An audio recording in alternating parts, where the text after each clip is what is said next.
Greetings, Hello, adventurers. It's gonna be my high gosh. energy now that Aaron's gone. You have to bring. you have now we to get all excited. represent What's the up, Juno clan people? with He the just high always energy. asks for more energy, so you gotta give the energy when he's gone. I'm also here. Heck yeah! Oh yeah, Jake- Jake is present. Jake usually like I'm kicks it up bringing. a little bit for him, but he's trying to bring it back down now. Yeah. You guys are freaking me out. Honestly, I don't. Hey, man. All right, it is the Forecast, our bi-weekly podcast, episode 227. My name is Alex McCausland. I'm Ben Diaz. I'm Caleb Juno. I'm Chad McCausland. And I'm Jake Fetterkyle. Threw you guys off, throwing it to the names immediately, huh? Yeah, No. I also I'm going to be honest. I'm kind of used to just knowing I'm the third one. Oh yeah. So you said it, and then I went, wait, is that me? Shit.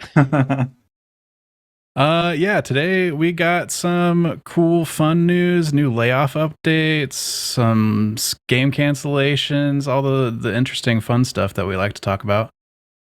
Let's just hop into layoffs because I haven't had a chance to talk about it yet in the Big 2-6. That was like the quick and dirtiest freaking intro. Just Right? Right. That's how we layoffs. do it. Let's Welcome to go. 2026. Let's just jump right into it. Yeah. YouTuber voice. Yeah, Hey, we've how's had it going, YouTube? we've had like 1,100-ish layoffs this year already. Hell yeah. I will say, looking at like the studios and the numbers, like a big amount of them came from this one dev called Playtika, which seems to be some sort of like mobile dev that does slot machines and poker stuff. Oh, Okay. So I don't know if we're really losing too much there. I mean, it is sad that we lose, jobs for people. But They're really taking a gamble on their careers there. Wow. Indeed. The other big ones That's I what saw they'll were be on. like Intrepid Studios. This just happened today. I think they are the studio behind Ashes of Creation, and Oh, I forgot to I think post they've that. like collapsed. Maybe Oh, there's a like- bunch Oh of drama. god. Yeah, there's a ton of drama around that one. I only started just poking around this. So if you know more and would like to inform us, Chad. You probably know more than me. I've just seen highlights. Like the CEO came out and made a huge post, and he was like, "Oh, shareholders wanted more than what we could do," and then like other stuff in Discords and DMs came. It's some wild stuff happening. Yeah, I know this game has been in development for basically forever, and it was originally a Kickstarter, I think, that raised a few $1 million. Yeah. And There's they like just- rumors that the reason why they launched on Steam is so that they didn't have to give money back to the Kickstarter communities. Ooh, that's messed up. It is in fact messed up. Like they knew this was gonna happen, and then they were like, "We should kick it over to Steam, and then like have people buy it on there, and then like we won't have to give money back because of that." Oh man, you can like no longer buy it on Steam now. Yeah. Oh, it's gone. Done. Yeah, they took it down. This was That supposed does to make be sense. this is supposed to be the future of MMO too. It was supposed to be like node based, where like you go and build like a town, and like your choices matter, and like if your town gets too big and it's creating too much noise, maybe it would like disturb a dragon slumbering in the distance, and that dragon would come and attack the town, and you'd have to like defend it. And if you didn't defend it, then the whole town would be exploded and dead and destroyed. And like they've been developing this for like a decade or so. So Yeah. it's like the crazy stuff. Crazy. Yeah, the big promise was like the world state would be never the same, and like the players decide like where buildings are built and stuff like that. But that seems like an unfortunate end to that project. Yeah. I wonder mean, if anybody gets any of their money back. Probably not. Maybe after so like allegedly this is go research this, but supposedly the CEO is just a scumbag, and like Mhm. he's the problem, but like he said that the shareholders were the problem, like he wouldn't like budge on stuff, and like they were the issue, and he was stepping down. So I don't know. I think there's some weird stuff going on there. Yeah, I mean, just going off of what you said, Chad, it does sound like they were. I mean, that sounds impossible, right? To build something that ambitious sounds Yeah. insane. Well, it's like, do you even remember when they came out with the BR version? Probably not. At Creation, No. when BR was at its height, they did a side project, and they developed. It was supposedly quote unquote combat testing, and it was a BR version, and they just kind of had like 16-player lobbies, and you were able to like combat test, and I think you could buy cosmetics and stuff like that. So it was, yeah, it's good stuff over there. Don't know where that went. So like 500 from the slot machine people, 200 from this studio that we're talking about now, Intrepid. Another big one was Sanzaru, which it was a Meta studio that they made like the 2 Asgard Wrath games, and Meta has Asgard shuttered them. They're The VR. Got it. Okay. Yeah. VR studio.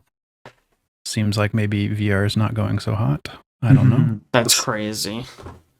Shocked. A lot of money in it. Thought it was all the rage.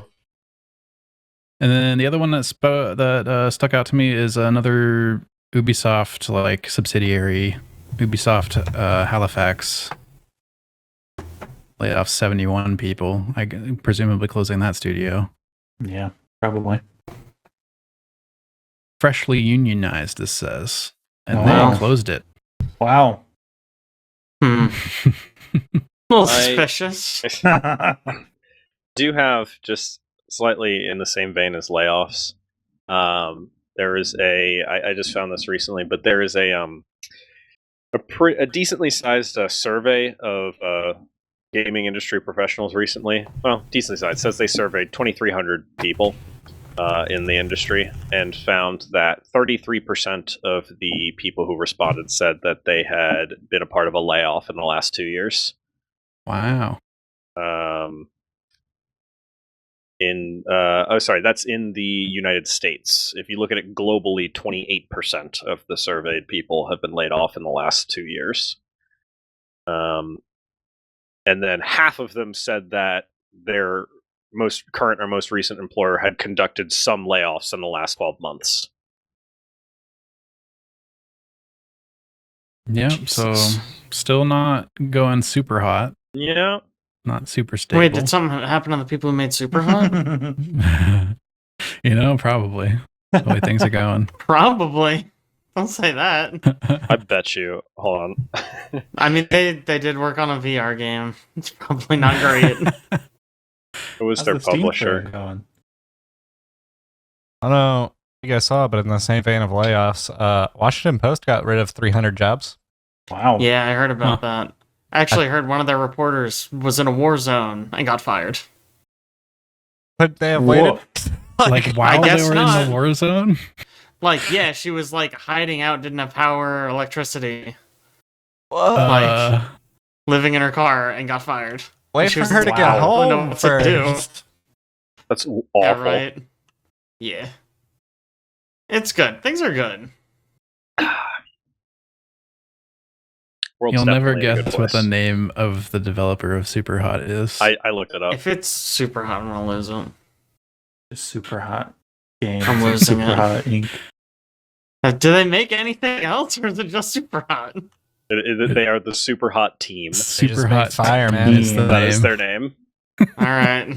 They just Well, make I mean, I guess fire. they know what they're about. Yeah. They've made 2 games.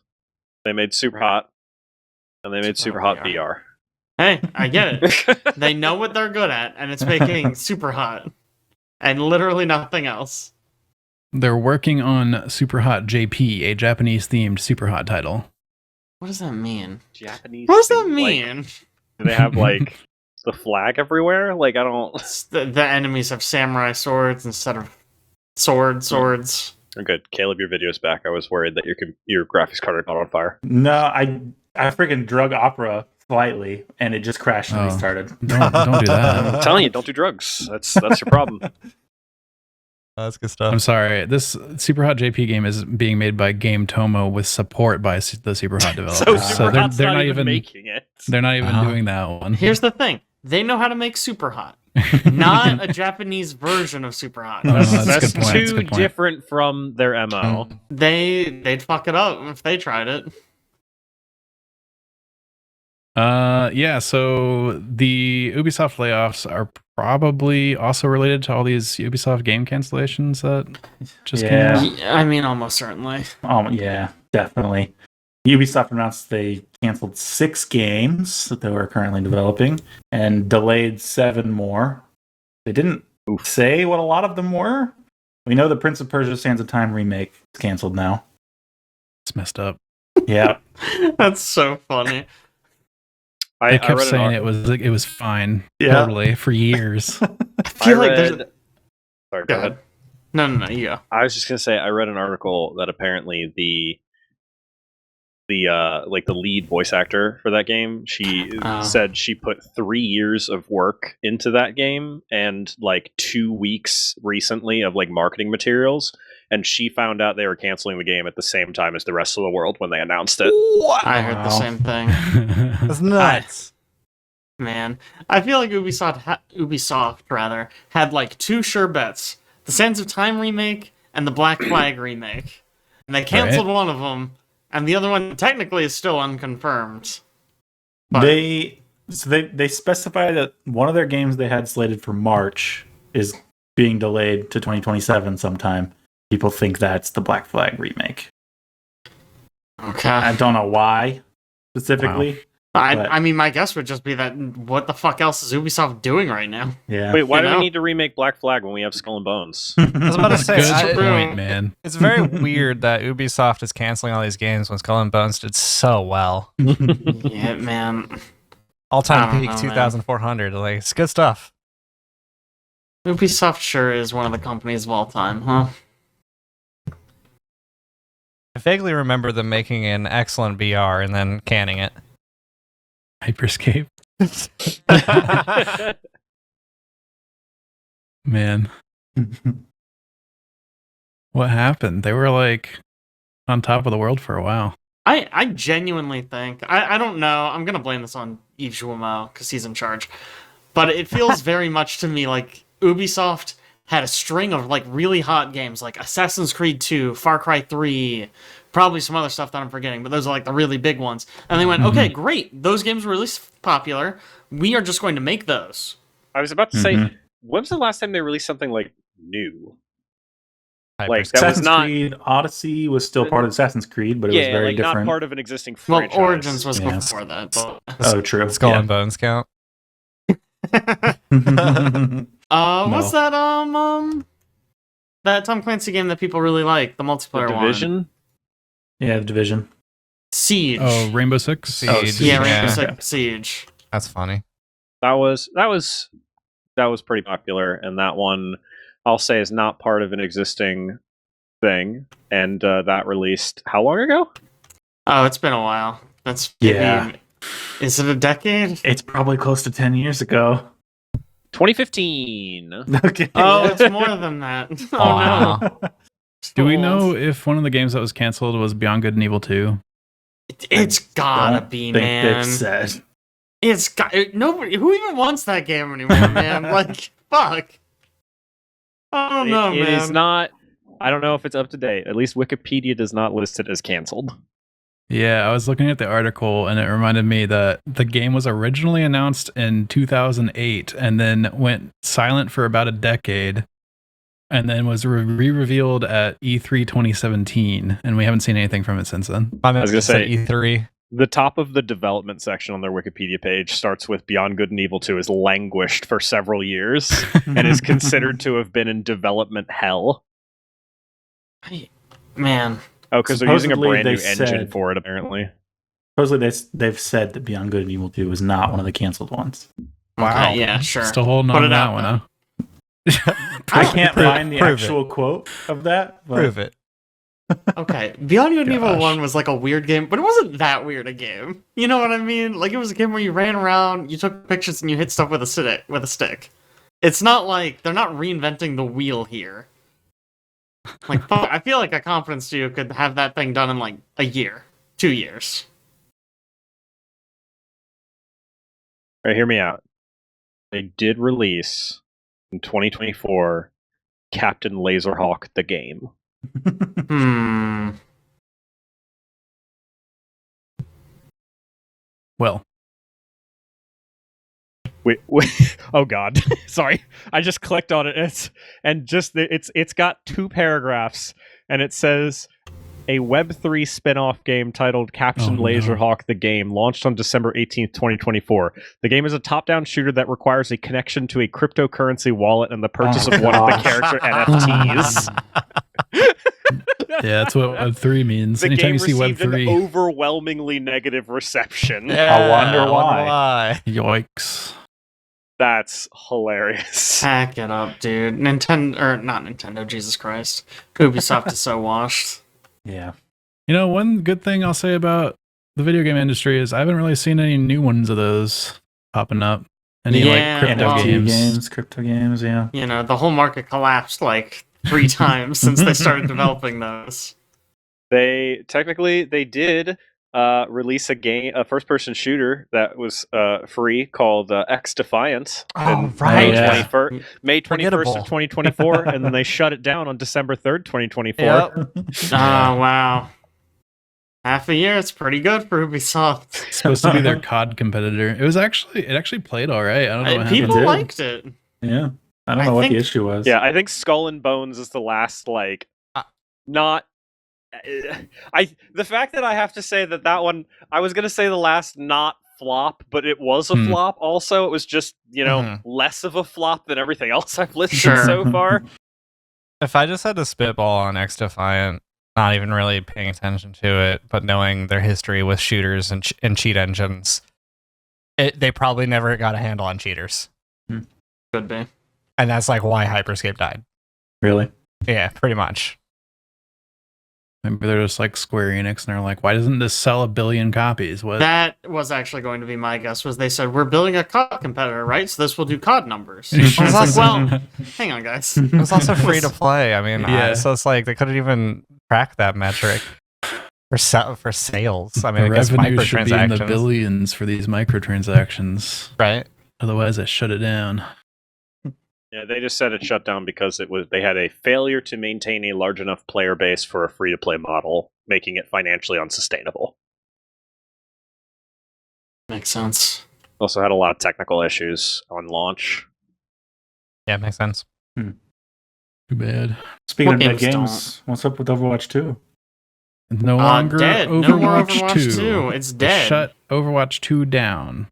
And in its place, they're bringing back Overwatch. No 2. That game was better, so that's kind of exciting.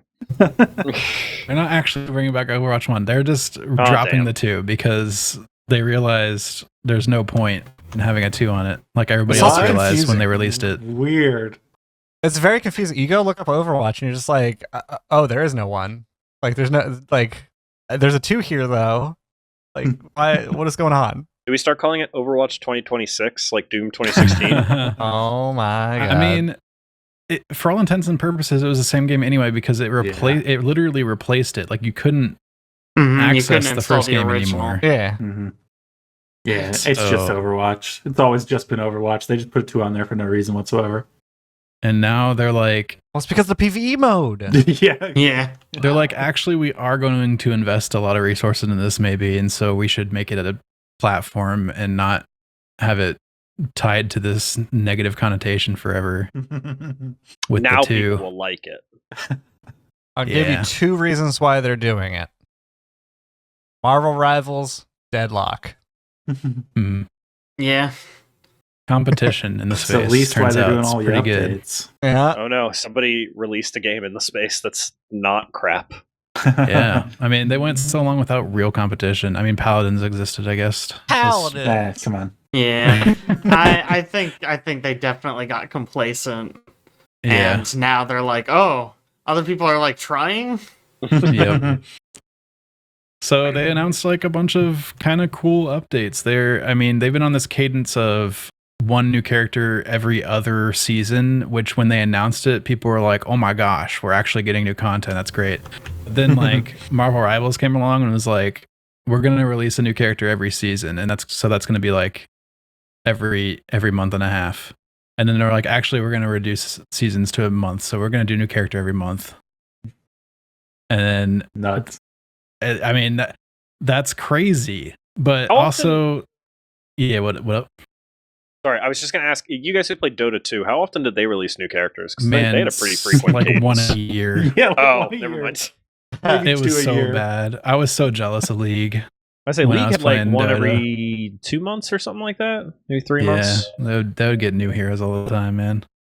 Compared to Yeah. Dota. For a while, when Dota was pretty early in development, they were coming out at a pretty quick pace. Still not as Yeah. fast as League. What was but That League makes me slowed worry down that when they Deadlock's going started- to have the same issue. Yeah, League slowed Yeah. down when they started releasing less new people, but they started just doing reworks in place of the old tier characters in place of Mhm. new releases, which is right. kind But- of the same thing. I was about to say, Dota had a ton of rebalances and like almost like game overhauls constantly. Yeah, they did so, do like, that. What was League's pacing pretty much similar? Plus characters or League definitely had updates. I don't know, they weren't like huge ones usually. Like usually they would introduce like some item balance changes and maybe sometimes a new mechanic in between seasons. Mhm. But it wouldn't happen super often, and the League seasons were pretty long, I think. League might have had like a season a year, but so they probably did less full game updates than Dota did. Yeah, Dota did have crazy big patches that like content creators would sit for like 10 hours on stream going over the patch notes because there was Jesus so much Christ, new fucking stuff. kill me. I mean, they had one patch where there's guess what? The guy's map is 30% bigger now. Yeah. There's just the Just add a whole bunch of stuff outside on the edges. suddenly. They Yeah. added- Sean's move? No. Biggest change. League, the biggest change I could think of was when they were like, oh, also there's some monsters in the jungle now that give buffs when you kill them. Like, Yeah. Mm-hmm. I mean, they reworked Or the jungle. some additional- It yeah, was- they it was a reworked pretty They big did rework it. change. Pretty big ones. so they did occasional ones. I mean, at one point they added like entire new item type, neutral items that drop from neutrals in the jungle. And there was like a whole section of those types of items. At one point they did like perks for the heroes that you would pick between. That there's like a perk tree that you unlock as you play through the game.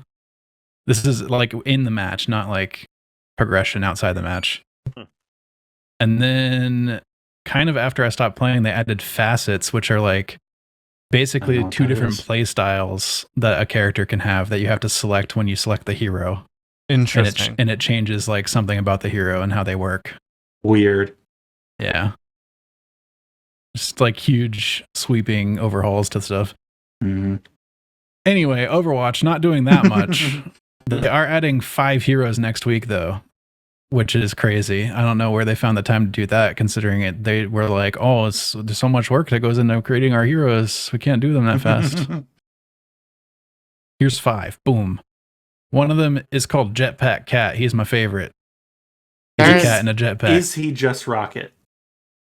Yeah. Yeah, I guess. I don't know what his abilities are, so I'm curious if he's just Rocket. I mean, I don't think he's like wisecracking. Like, I don't think he can talk. He is just a Oh, cat. man. That is an improvement. Does he meow a lot? Maybe. He That's- was found at Gibraltar. What's the map? Whatever that Watch map is. Point and- Gibraltar. Yeah, that one. And then Brigitte kept him, and it's Brigitte's cat, and she made a jetpack for him. Why wouldn't the cat be able to talk? The hamster can talk. The monkey can talk. The monkey does talk. The hamster doesn't talk. He uses the robot to He talk. squeaks, and then the robot Okay, like he can translates. use the jetpack to talk. What are we doing? Jake, that's ridiculous. Jetpacks can't talk. Good point. Good point. To be Robots can fair, talk. maybe the cat does talk, and we haven't seen it yet. Who knows? Because Well, I how mean, are we they- only got How are they supposed brief to sell overviews. cat dialogue if it doesn't It's true. talk? Overwatch does the Those do cats various meows. talk. It'll be like, Caps Lock makes that sound much more concerned. Bastion. Bastion just has like different whistles. That's his whistle Mhm. signs. You are right. You are Yeah. right on that one.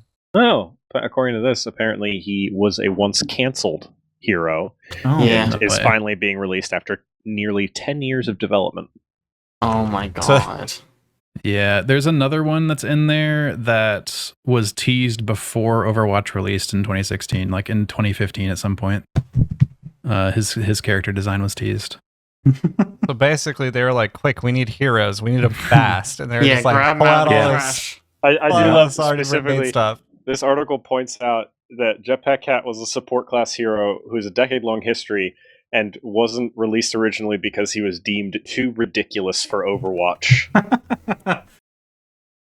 Yeah, and then when they were Apparently talking they're- about him in the showcase, they called out how people have been upset that they're getting away from weirdos in the game, and everybody released is just like a human A with guy. like some weird technology Yeah. or something.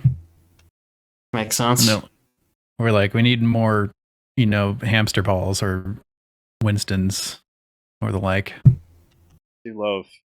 Jetpack They Cat. said the flying cat didn't feel like a good fit for Overwatch's narrative. Jetpack Cat, quote, felt like we were slipping out of the universe. But I guess the hamster and now that it's one in. was fine. Yep. That's so bizarre. Who made the decision? Another that big was a quote from change. Kaplan, Oh yeah, Jeff Kaplan. he's out of there though now. Yeah, he's Oh. gone It's for not a like a while. Jetpack Cat in. Now He's they slipped bring out the of cat in. Blizzard. Mm-hmm. Oh, So well, there that's- is. Well, I guess this doesn't confirm if she only meows or not, but we do know that her voice actor is Jennifer Hale, who voice acts Ashe in No Overwatch. way. My aunt's Commander Jennifer- Shepard. So Jennifer either Hale. she can't, either the cat can talk, or they just got this voice actress to meow. Man, Gotta it's be gonna be that. so funny. It has to be hilarious. that. I really want it to be that now. It's like getting Vin Diesel to play Groot. It's Yeah. exactly like that. Except if Vin Diesel was talented. Boom! Got his ass. Wow. Get him. Another big change coming to the game. They're breaking up the tank damage and support roles into sub roles, and then each of the sub roles has their own passive. So like tanks are broken up into bruisers, initiators, and stalwart. Jesus fucking Christ. And each of Okay. those means like bruisers get reduced critical damage, and while at critical health they gain movement speed. So like each of them has their own little thing. Damage are sharpshooter, flanker, specialist, and recon, and support is tactician, medic, and survivor. So that could be interesting. Add a little spice to things. They already Uh-huh. have like perk upgrades you choose in the game now, which I haven't really messed with since they added that.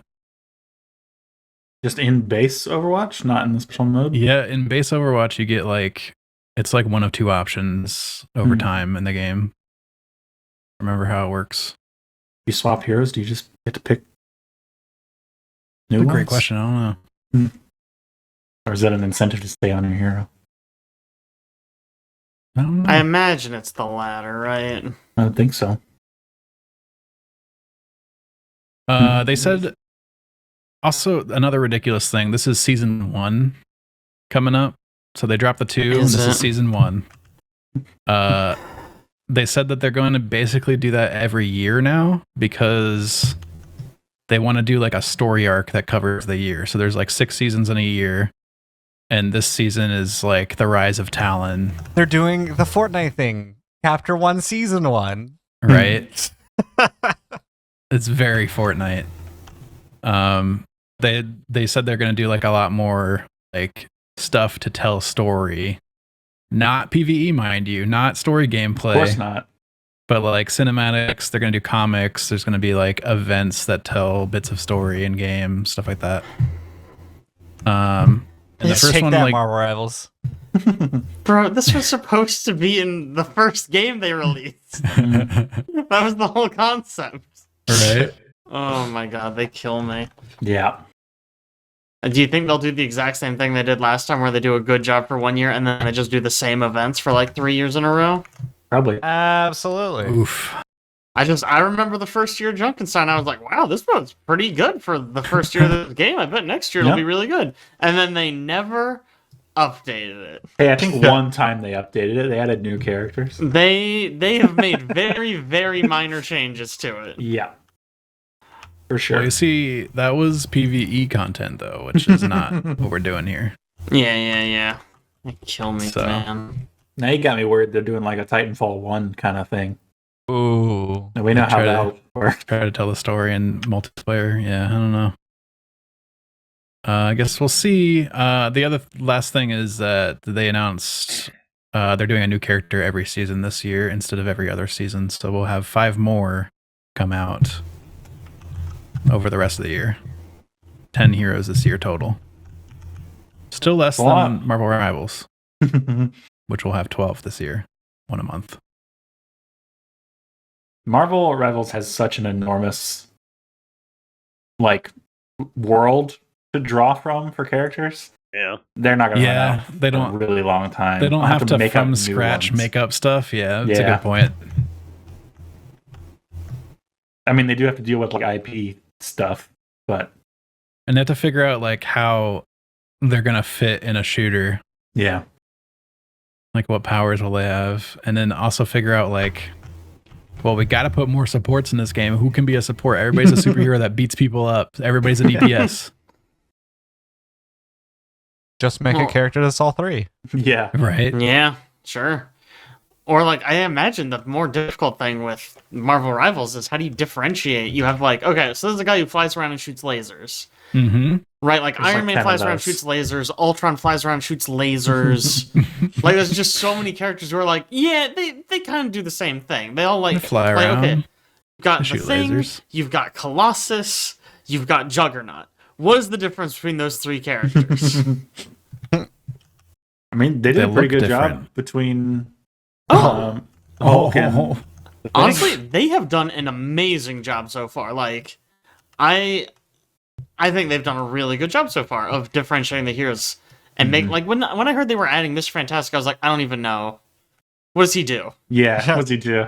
What's he do? He's stretchy? What? That's nothing. Maybe we'd love to see a cat in a cone. This poor cat. Aww. Very sad. Oh, poor guy. Does he at least tie? No. Aw, even worse. Yeah, well, I guess we'll see how they execute on this stuff. Seems promising. Yeah, I mean, He keeps getting stuck on things. look, man, if they give Sombra Infinite Invis again, I might play Overwatch again. Wow. Well, she's going to be part of the recon class now, so she'll be able to see people that are below half health through walls that she damaged recently. They just took her ability away. Yeah. Oh my god. Yeah. Look, okay. They're giving her a different passive, I think. Yeah, okay. But they are great. giving her passive to a bunch of other people. Wow. Look, all I'm gonna say is if they didn't want to add a stealth character in that game, they shouldn't have put a stealth character in the game. Yeah. Nobody made them do this. And now they're killing off characters. Just kill her. I don't even care anymore. Just fucking kill her. Yeah, I don't know You how don't want the game take her away. story is, but did anybody watch the cinematic? No. No. The new character, Vendetta, she's the most recent one. She shows up to Talon HQ, Doomfist's there, they fight. She freaking cuts his Doomfist off and throws him out a window off a cliff. So we don't see the body? So we don't see the body for one. Okay, so so he's obviously alive. he's not fine. dead. Yeah. But if you do that in a cinematic, I'm all right, don't let anybody pick Doomfist now because he's gone, right? Well, in League, they killed off Gangplank for a while, and he was Did they? you couldn't pick him. Really? Huh. Yeah, For I don't know, let's say a month, maybe just a few weeks. I think so. fun. And then they had a story Is that when recently they came were back to reworking life. him? Yeah, it was when they reworked him. Okay. They had a whole story about him and Misfortune, and then she Mhm. killed him, and he was Yeah, I think, literally didn't you they- literally couldn't pick him. I think they released a rework for Misfortune when they killed him off, and then he came back with a rework. That makes sense. But yeah, it was an interesting way to play. They took Skeleton King out of Dota for a while for, quote, pressing ceremonial reasons. Yeah. Ceremonial And then- reasons. Then he came back as Wraith King. Mm-hmm. That was fun. Did you play a lot of League, Ben? Yeah. Man, Yeah, I played a ton of League. I thought you didn't play competitive multiplayer games. No, I used to play a ton. I played so much Halo and COD growing up, and tons of League of Legends also. I just never really made the transition to PC shooters for multiplayer, and then League of Legends, I I had to quit when I threw something at a person who I was Oh, playing no. with in the middle of a game and went, maybe this is giving me anger issues. I should probably stop playing League. You know, I have I a have a- similar story to that. Oh, Yeah. That's funny. I was choking on something, and Alex turns Oh, no. around and he goes, "Get back in lane." It was performative choking. He needed to stabilize his lane. It's more important. Yeah, so I've since then I've jumped back in and played a little ARAM on occasion, but I haven't. I'm never going back to playing it competitively. It was fun, but I just emotionally can't handle it. That makes sense. I played a lot of League. I don't know if I ever had fun playing League. I don't know if you Wow. did either. I played a lot of League with you, and I don't think I Mhm. ever finished a session where I was like, Jake sounded like he had a good time. It's just. But he came back for Just more. every time we'd end, and it's like the only game I think I've ever heard Jake rage quit from. Yeah. That tracks, though. I mean, that's League. What a game. Yeah. It's just one of those things where you can a lot of times within the first like 5-10 minutes you could tell that you're gonna get your ass kicked and lose this game, but then you're stuck in it for another 45. I heard somebody describe MOBAs the other day as it's not a genre that you play to have fun. It's you play it to where you make sure that the enemy doesn't have fun. Wow. Yeah, it's definitely true. I do get pleasure out of making my enemies suffer. Wow. Says the guy who generally only plays healers. Got it. It's wild, actually. There's something And I going don't on in know there, why Alex. I don't know if I want to Dota- understand it. Dota, I always played carry. I don't know why. Yep. I mean, I feel like MOBAs are such a different animal to like your standard game. You know what I mean? Just like Yeah. from a gameplay perspective. I'm kind of liking the support role again in Deadlock though, even though it's more MOBA-esque. Does It does have a Deadlock lot have more like, though. more like set roles like that these days? It is very loosey goosey, but Okay. Yeah. you can kind of do it. Sure. Like I know like Paige, I guess her name. Yeah. She's She can build support very easily. Yes. You can't also build like spirit damage. Sure. builds. Yeah. Okay. You can kind of build anyone anyway. I Yeah. guess you can't build a lot of people's supports because they don't have support abilities in any way. Hey, support. But, yeah, his support's not He's gonna work very support. well. Heck yeah. Man, she's got to sleep. True. There you go. Sleep a dude that's fighting somebody and then rescue beam the ally away. You both run. Sounds Wow. OP. I don't know. I'm gonna have to try that. I'm gonna get raged at by Yeah. somebody on my team. I'm not gonna laugh at that. Gosh. In other hero shooter news, we had a new one drop. Did called we? Highguard. We Oh, did. right. We did. Highguard came out. Now, let me tell you what. Not doing too hot. Nope. It's kind of interesting. First of all, Highguard, I think my man Jeff from Award Show kind of ruined them. I don't think it should have Yeah. been the bookend of the Game Awards show. I don't think it should have been announced the way he announced it. It might have actually done a tiny bit better if marketing was done properly and it was like almost shadow dropped. Like they showed the game case and then dropped the game. Like, oh hey, it's you can play it now. Like people would probably be like, whoa, new game. But there was all this hype, and then it just went silent for like a month. Yeah. Said nothing, and then finally they showcased it and then released the game. It's really janky. Like it just the way I described it to Alex and Caleb at the end of our play session is like I feel like the movement is like very fluid all the way up until the point where I start shooting and I feel like I'm in mud and I can't get like strafe anywhere or like it's just so bizarre. Currently I looked at the Steam DB before popping on. Their all-time peak was 97,000, which is like this is a free-to-play game. Like I expected it to be kind of a bit more. Especially hearing it was from the the developers of Apex and Titanfall. The players right now is 4,726. It's not doing too hot. Woof. It's not great. If you look on the Steam, I actually launched the game earlier before I got on the podcast to confirm this. There is a quote-unquote new permanent mode, and it's the 5v5 mode that released on February 2nd, it seems. If you actually go into the game, the mode says it's experimental. So is it experimental or is it permanent? Yeah, it's permanent now. They released it as an experimental mode. It might not be relabeled in game yet. Okay. But they released it as experimental because everybody complained the maps were way too big for 3v3. They They really were. was. They very much were. Yeah. I mean, it really is like, it's unfortunate because I feel like the concept of the game is actually super unique.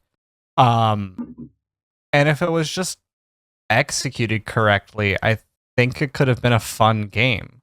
If you're talking about this is going to be from the developers of Apex and Titanfall, the movements has gotta be really fluid. The shooting, like when you're shooting, everything's just gotta like be snappy and just like flowy. But like it's just not. It's like The biggest thing for me was sliding had like no momentum behind it. yeah, Like, even if you slide downhill, you still stop pretty quick. Like you don't get Uh-huh. acceleration from going downhill at all. yeah.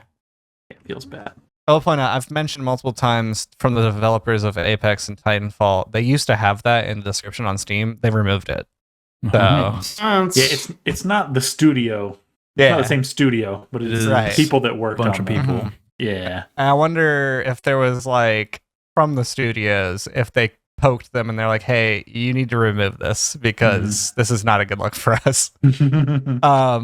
Possible. But yeah, I mean, the concept of the game's really, really cool. So you start off and you kind of gear up a little bit. So you go around, it's almost like BR style. You open chests, you find loot. I think you get to choose. Now we've only played like one round, but you get to choose like starter weapons, and then you can Mhm. like find different rarities as you're playing through. At one point, the shield breaker spawns, so you fight over that. Whatever team gets it is allowed to go and break the base's shield, and so then the shield opens up. You enter in, and it becomes like a CS:GO kind of bomb planty. You have a certain amount of lives as the attacker, and you just have to defend as a defender the bomb points. And if the attackers plant on one point and it explodes, that round is over. So you go back to gearing up again. And then like the rarities of the weapons and stuff increase. There's like a care package drop that happens. Then you fight over the shield breaker again, and say the enemy now has the sword, the shield breaker. Now you're defending, and it kind of goes back and forth like that until two of the bombs are detonated, or with a longer timer, the main one's detonated. So it's a really cool concept, but like, man, the Yeah. execution is just like not there. Yeah. It kind of combines like the looting of Battle Royale with a capture the flag portion that turns into the bomb, Yeah. placing bomb defusal. It's neat. Very neat. But How long are games? it's like 40 minutes, I want to say. Yeah. Okay, all right. I think I was watching Asda crossplay for a while, and they can be very quick. Hmm. Like, I mean, you can plant on the main base's bomb, and it is like pretty much over. Or it could be like- very long, and you can go back and forth, and the rarity of loot gets to like the max rarity, and everything you open up is like max rarity loot. And it's like it's kind of cool. If you're both defending really well, I bet they go pretty long Yeah. because you have to whittle down the base health. But Yeah. Yeah, the maps were huge. You had it's like they all sat in a room and they spitballed ideas, but then they all executed every idea that they spitballed. Sure. And then it just like, this is what came out. Yeah. I will say the claims of Concord 2 a little bit exaggerated. I think Concord broke like 1,000 players. No, it was like 200. 200. It was bad. Yikes. But okay, here's the reason why I think it can be comparable to Concord 2. This had no price tag. Concord had a price tag. Yeah, That's true. That's I was true. about to say that. Concord costs money. I forget that. Yeah. What a What crazy a terrible idea. decision. Yeah, I've seen people on Twitter. They're like, "So are we just gonna call this like the Concord slop genre? Like, Oh no. if a game comes out like this, is this just the Concord slop?"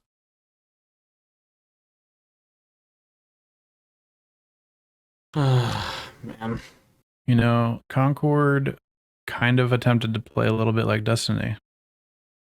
What a segue! What a segue. And Destiny has some news.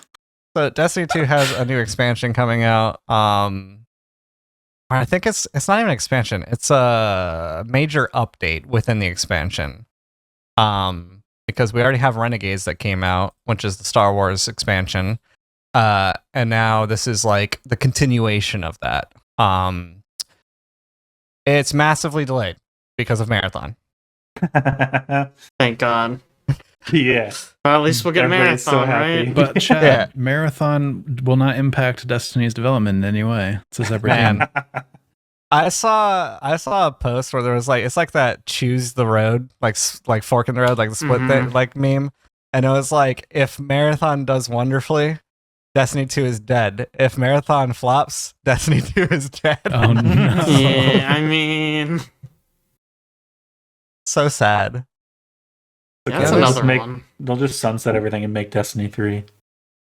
There's like massive like rumblings and rumors that Destiny 3 is actively in development. And like there was 2 videos that Astrocross posted where he said something, and then in another video he like argued with himself or I don't know, it was weird. But basically, like, he confirmed it, but then in the next video, he was like, "Listen, guys, I didn't confirm it. Like, calm down." Like, but yeah, Marathon is coming out in March, which is around the time that Shadow and Order should have dropped, but is no longer.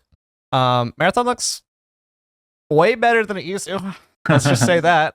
There wasn't a high bar to cross. No. Also, with the Shadow and Order, there's been confirmation that there might be another Pantheon-style event. So that also got delayed. So, like, Destiny players are not very happy. They are If they're traumatized. actually making Destiny 3, I can't imagine we see that game for, like, at least 5 years. Oh, yeah. Yeah. Uh-huh. Still, that's I think it's crazy. so crazy. I feel like, I mean, maybe this is just my opinion. I don't know what your guys' thoughts on this are, but I feel like they really fumbled Destiny. Like, Yeah. Yeah. I feel like after the final shape, like, I mean, like this started before then, right? It was the expansion that nobody liked. Lightfall. Lightfall, Yeah. Yes, right, and it just got the ball rolling, and then it feels like they've just been stuck under it, and they just haven't done anything to like address it. You know what I mean? Like after, because I feel like the final shape should have been like, boom, this is it, big last one, and then after that you let it sit for a while, you coast, and then you announce something.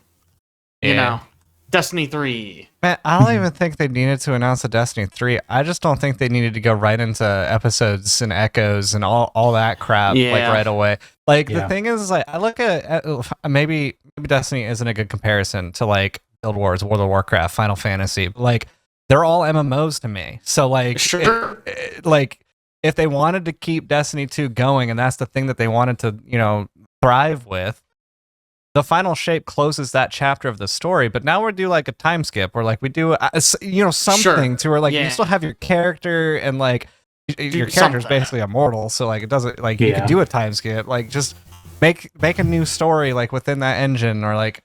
But the thing that they did was, man, they added tiered loot. So basically they made, like with Edge of Fate, they made a Destiny 3. But it just felt so bad because like they kind of invalidated everything else you've done in the game up to that point. So now you have all of these items in your what, like 700, like it was what 700 max maybe of your stash that or vault, what do you want to call it? And you have all of these items that you've grinded for over the years, and like multiple things took like hours and hours and hours to get. Sometimes multiple runs at a raid or whatever, and then it has no tier to it. You can't use tier like if you don't have tier 5, you're like why even bother? Like it does. They said they weren't going to sunset anything anymore, but they did this, which is basically the same thing. Oh yeah, they sunsetted the entire game basically, except for Edge of Fate Onward. Yeah. And then like you couldn't even like go and grind like Vault of Glass, for instance, for anything, because guess what? There's no tier system in Vault of Glass. And then the way that still they just drops no tier it items. just Yeah, dropped it drops regular old loot. stuff. Yeah. Wow. And then the way that they implemented dungeons wasn't even like, hey, now you can run Warlord's Ruin, and this is now in the portal, so you can click this and you're going to run through all encounters of Warlord's Ruin, and there's going to be tiered loot for all of it. What they did was, they were like, one encounter. You could just play that one encounter. Added individual encounters to the portal. And it's like, and the thing is they added the traversal plus the encounter. So like where you get dropped in, you have to still move through the stupid spinny ballroom and like jump up. Like it was bad. It was miserable. And then of course the loot, you had two choices. You could keep it to portal loot, which actually had a tier system. Like you could do a check mark and you're like, I want portal loot, and it would keep it to the tiered system. Or you could be like, I don't want portal loot. And guess what? You could get your indebted kindness, but it's not going to be tier 5. Why? Yeah. Like, Thing. Yeah, I don't know, man. For me, it was just like I finished Final Shape. I was going through. I was like, oh, you know what? I don't play a lot of this. I'm gonna go through and I'm gonna get all the stuff. And then they were like, yeah, we're not gonna do any more major expansions. And I just went, oh, well, fuck this. Like, what? I don't know what I'm even doing this for then. yeah. Like, as a more casual player, it's like, well, I'm not just doing this for the joy of it. I was kind of doing it so that way when the next expansion came, I could play with some cool new toys. But if there's not going to be a new big expansion, I don't. Yeah. Like, I don't They're care. 2 smaller expansions a year thing. I don't know about that. My playstyle when it comes to any like MMO is I want to gear up for the end game. Mhm. So I want that next raid coming out to be announced, and like I'm gearing up for that raid. right. Or the new dungeon, like I'm gearing up for that dungeon. But like having it be like one dungeon and one raid a year, that first of all, that hurts. And then like one of the coolest things that I thought that they did was when they added the ultimatum dungeons. I forget what the event was called, like Into the Light or something. No, that was the Pantheon stuff. But there was another event that they put right before Edge of Fate. And it was like you could play through on ultimatum. So you had a timer, there was like somewhat different mechanics, and you had like limited lives, and it was like pretty tough. Like the light level deficit was like -30 or -40 or something like that. So it's like I geared up for that, and it's like that felt cool that there was something like that in the game. But now it's like you just go and you look at it and you're just like, okay, there's masters, I guess, but like that's pretty easy to go through. Well, I don't know what else there is. I guess you could do feats. Feats are cool, but another thing that really killed the joy was when they added Epic Desert Perpetual, and everybody was like upset about damage checks. They added damage checks on top of you had to get 21 perfect mechanic We're inputs still talking about this. to get to a damage phase. that had a damage check. Is so miserable. Even in normal, it is just like, oh, messed it up. All right, wipe. Like, it's like, why even bother trying to, like... I mean, Oh, what was man. so bad about that contest mode was that it felt so achievable, that that's that long string of inputs, because each individual one is not that difficult, but if you slip up throughout it, any one person on the team slips up. And there are 4 people inputting, so it's like... And it takes so long to complete the whole sequence. It's like, oh, crap. Got to reset again. 16 I'm hours detained. later. Like, Detains. I'm detained. Detains. I'm detained. gosh. You know what other game starts with a D but is actually pretty good? I have good segues today, guys. You didn't. That's not even how you segue this swap. Yeah, true. You're right. So you're, invalidated. Wait. Where's my Whipple button? I can't. Now everybody knows what that is. Now everybody knows. This is probably the best cast we've ever done. Wait. Oh, There it is. Well, Bipple, I guess. Well, Beeple. You know, other game starts with a D. It's actually pretty good instead, though. Deadlock. The Shadow of Mordor. The Shadow of Mordor. Mm. Wow. Shadow That studio Hedgehog. shuttered, right? Didn't it? I don't know. I don't even remember who made it. Shadow of Mordor. I mean, that was WB was the publisher. Yeah. Monolith. Monolith. Yeah, weren't they working on were they working on that Wonder Woman game that got canceled? Oh, were they? The Warner Brothers game. I don't know. Man, this guy just said that one game that got canceled. Narrows That it down. Wonder Woman game that got canceled. Yeah, they got shut down this in 2025. That's cool. Anyways. Deadlock. We've been playing a lot of Deadlock. At least some of us. Yeah, Alex and I Lately. in particular. Been playing a lot of Deadlock. That game's so good, dude, and it's Yeah. still like not close to done, but it's so Yeah. good. They've been releasing. They have 6 characters that they announced recently that they've been releasing like 2 a week since a week and a half ago, 2 weeks ago. Kind of a cool way to go about it. Yeah, Because I feel like I get just enough of a taste of the new one before another one drops, and I'm like, oh, I gotta figure out how to deal with this one in a game now too. yeah. And still, Deadlock. They do a really good job of theming their characters really well. They feel really unique. All these new ones. Ooh, what are the latest ones? So there was like a voting system to decide who goes out in what order. So Rem was the most popular. He's a little cat guy. Okay, I see Excuse why. me. Guy? He He's a is a little mini owlbear owl cat. bear. Yeah, Okay. He's kind of owlbear-esque, like a He's all baby about- owlbear. he's all about sleep. Oh but- man, same. What a vibe. In reality, he's a lot like Yumi from League. He can hop Oh. to people and heal them. His Oh, ult sends so people to he's- sleep. Guy you play when you don't feel like playing Deadlock. No, he's Actually, kind of. you play a lot more as him than you play as Yumi because the move where you jump onto somebody doesn't last terribly long. It's like 4 Oh, Oh seconds. man, I felt like I was jumping at people all game.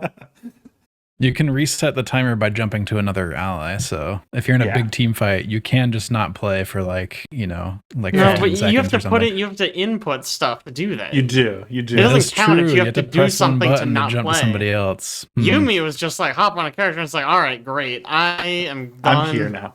Yeah, Gonna go get a good drink. luck, guys. Yeah. I'm out of here. That's interesting. He does that. He heals, but also he can upgrade that ability to the point where his active items are better when he's attached to somebody. So there's like tactical reasons to like hop on somebody and use something, which I find really fun. Yeah. Get better barriers. You get like longer CC on people, stuff like that. I always enjoyed jumping onto somebody and then immediately looking at the ground and spinning them up. You just put like a little buddy on them. Yeah. So now you got 2 buddies. You got me and my buddy. Yeah. He's a cool character. He's probably my favorite of the new group. There's also an absolute Maybe. menace, Graves. Yeah, she's She's- busted. They've already nerfed her. She's still busted. Is it just Graves from League of Legends? No, nothing like that. Great. That's too bad. Would have been funny. She's like an emo teenager that Hell found yeah. a lich's hand, Sounds better. That sounds so cool. and now she can like raise the dead and stuff. Yeah. That sounds awesome. Actually, hang on. Yeah. What? Deadlock just randomly having the coolest character design. I don't. This sounds exactly like Jake's last D&D character. Female. Yeah, because Deadlock also has Billy, who I love. Yeah. Billy Just a goat-headed anarchist demon. That's Yep. great. Cool. That's good. Mm-hmm. Yeah, their character designs are sick. They added Silver just this week, and she is a werewolf. Good. Yep. Her I like that. her ultimate is like a passive that as you do damage, it builds up, and then you shift into werewolf form after you do enough damage. So what is Drifter? He's a vampire. Vampire. Yeah. So what does Mina? Means Vampire. vampire. It's good. Oh, that hurts me. There can't be 2 vampires. That's insane. Well, at least one's a guy and one's a girl. You know, you got the. Mm-hmm. It's not like if you have a vampire, you can just make more vampires. There's no way. I find silver interesting just because you can't like use your ult at will. Who's Will? It's good. Then why does he It's have good one. protection? Yeah, why is he immune? What a weird It's a ult. silver's ult. Gosh. And then today they just added Venator, who I don't even know really what he does yet. No So I idea. have a That's- chance to look at the game. That sounds like a really bad name. I don't know Yeah. what they are, but Venator does not roll off the tongue. He's like a holy demon hunter, monster hunter. It's like a Van Ah. Helsing, but with So he's gonna Van hunt Helsing style, 2 yeah. vampires and a werewolf. Yeah, he's that's gonna right. hunt them all down. He's got Man, it's too bad wooden his name's stakes on not his Will. chest. He'd be immune to Silver's ult. Gosh. Maybe Venator then- is his nickname, and he is Will. Could be. Will Venator. Ooh, even better. Along Wait, with this is the update with werewolf all these is- characters.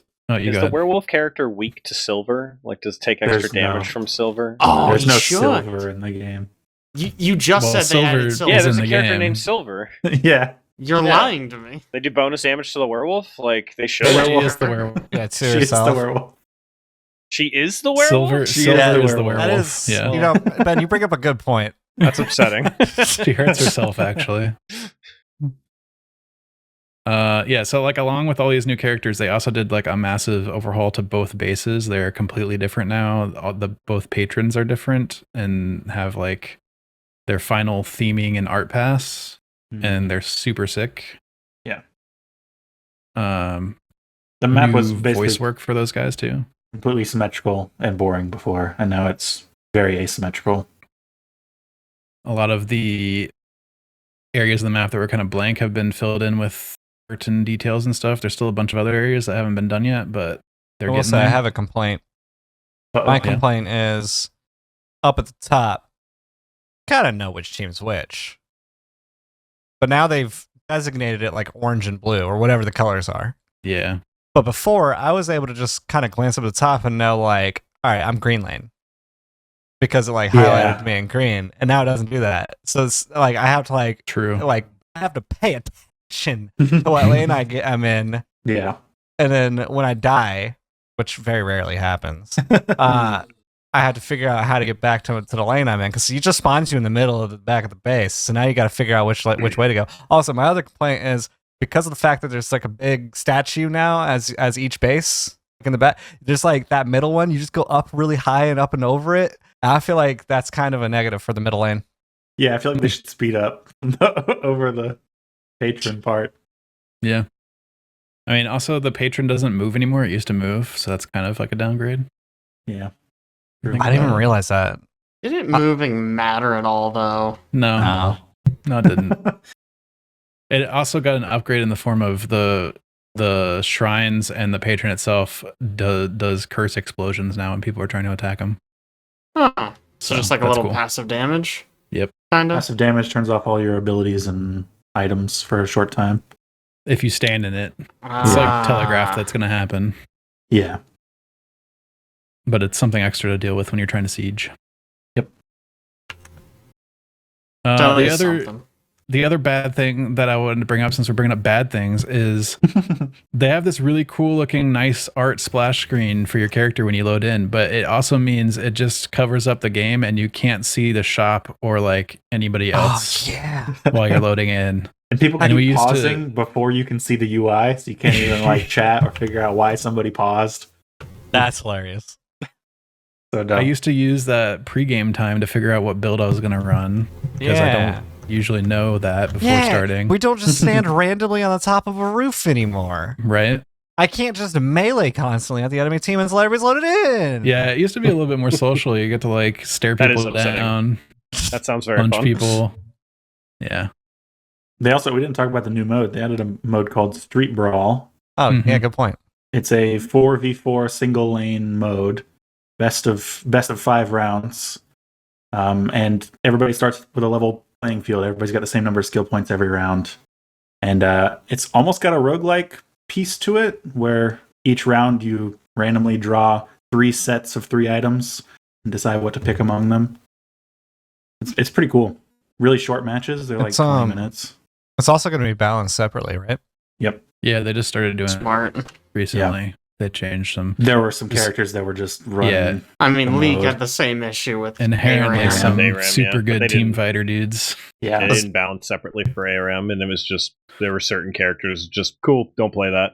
Yep. Mhm. You're going to lose if you get this one. Yep.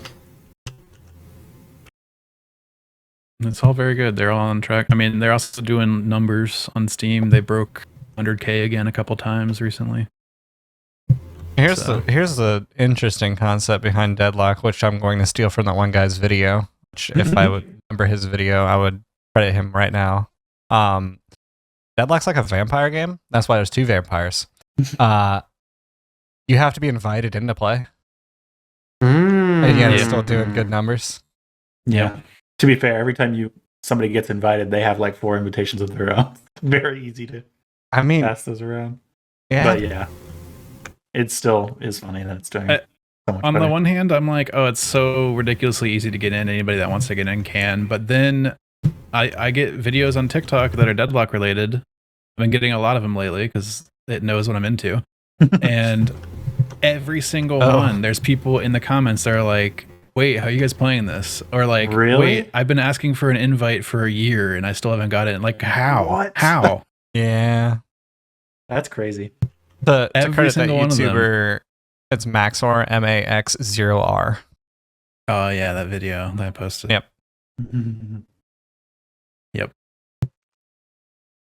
I wonder if they Anyway. just don't have friends, and that's why they can't get in. Could be. I feel like The you can thing find is- invites so easily on the Yeah. internet Yeah. anywhere. If you try to go look If at you the look. Steam forums for the game, it is flooded with threads that are just like fast invites 24/7, like Jesus You know- Christ. that kind of thing. When I'm thinking about how to run operations for like my job or whatever, like, just simple registration, I kind of go under this impression and this philosophy of think about the dumbest thing that could happen, because it will happen. Because people, they're just dumb, unfortunately. So that's just, those people, they just, they're dumb. Unfortunately.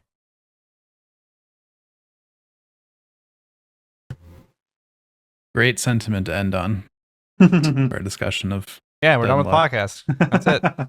Anyway, Wabipple. Caleb, what have you been playing lately? I don't know if you've heard of this game called Shadow of Mordor. This is crazy. Are you Yeah, playing that? Are you really? Yeah. Yeah. So there's a sale on Steam, and it was Shadow of Mordor and Shadow of War, and I was like, oh man, suddenly had a hankering to play one of those games, so I started playing Shadow of Mordor. The game's great, man. It's still a blast to play. It's a good It's one. so good. Yeah. Really That's, wish. was fun. that's the first one, right? Yeah. Yep. Okay. Really wish they'd stuck with that Nemesis system and really tried to do something with it instead of just keeping it under lock and key so no one else can do anything. Yeah, cool with it. that's the good thing is that at least nobody else can do it. Yeah. You know? Nobody else can Gosh. mess it up, you mean, right? Yes. Especially not them. Well, it still holds up real good. It's I mean, now that I've played a lot of games that are similar to that, it's very easy, so I'm blasting my way through it pretty easily. Oh, But it's fun. It's a good time. I've also been playing Mio, Memories in Orbit. Oh, Yeah. yeah. Yeah, it is a very, very good Metroidvania. Very much in the Hollow Knight. Very similar to Hollow Knight, I would say.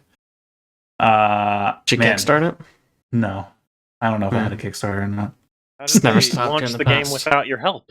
Yeah. probably did Kickstart it and then forgot about it. I didn't. That I has didn't. also happened before. I purchased it, so I didn't Kickstart it, guys. Yeah, you forgot about it. You No, have I a free would've I would have It's gotten. sitting I would have Kickstarter. gotten an email.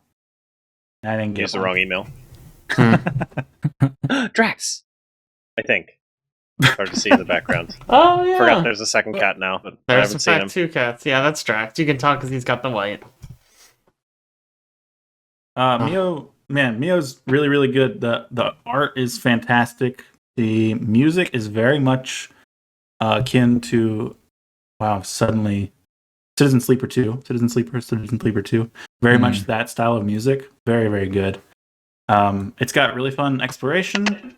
It's got a really interesting sort of true ending kind of exploration at the end, going back through everything, much like Hollow Knight. I've had a blast with it. It's got a couple things that I think keep it from being truly exceptional. There are a few really long runbacks for bosses that are kind of miserable. One of them is an elevator that is legit at least a minute and a half. Oh my ride. god. Yeah. We gotta Sounds just stop bad. putting elevators in games, guys. They're always bad. It's not even like Skip to only escalators, please. getting past enemies. It is just riding an elevator. Yeah. Well, there's also enemies you got to get past. Yeah, sure. Yeah. Do you get ambushed on the elevator, or is it like you get to the No. elevator and you go make a snack? Yeah. I've done some of those where you're on the That's bad. elevator and then Refill my like drink. enemies jump in, and those are pretty decent.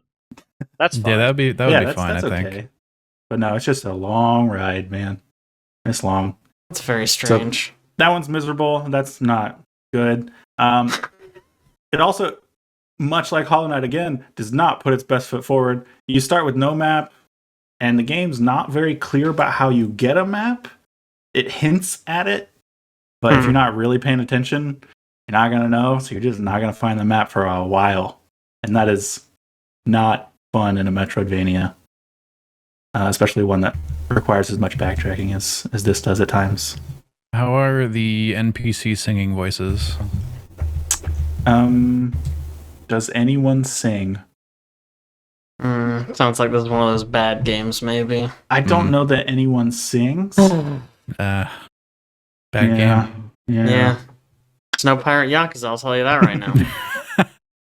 The other thing that I think it doesn't do as well as something like Hollow Knight is instead of a charm system, it's got like a Nier Automata kind of. You have like chips you can place, and they take a number of slots.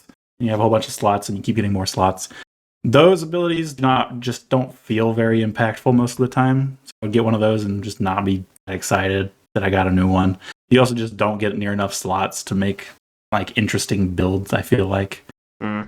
So that part's a little disappointing.